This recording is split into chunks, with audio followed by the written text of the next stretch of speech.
we're now hearing there are fatalities in that attack. People were killed. What are their nationality? What exactly was the role of that people? That we do not know, but there are reports of people being killed. As for that specific place, the Ain al-Assad base is a base in western Iraq in the Anbar province, hosting American and coalition and Iraqi forces.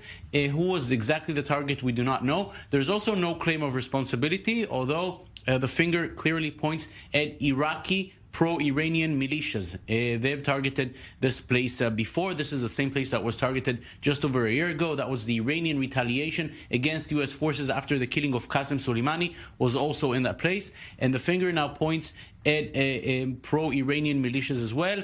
There are many reasons for Iran to do that. First of all, let's remember, it was less than a week ago when the United States attacked pro-Iranian forces in Syria, but in eastern Syria, not far from this place, across the border in Syria.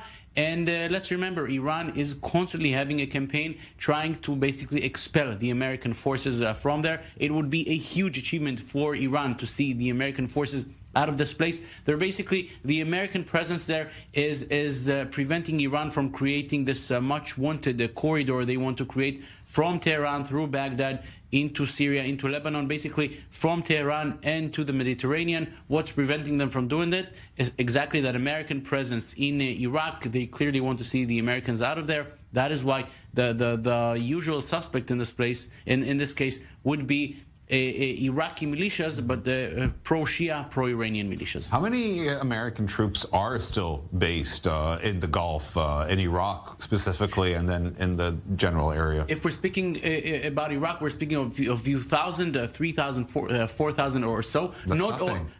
Clearly not a large presence, and not all of them in this area. There are also some present in other areas in northern Iraq, where we also saw an attack against an American base not too long ago.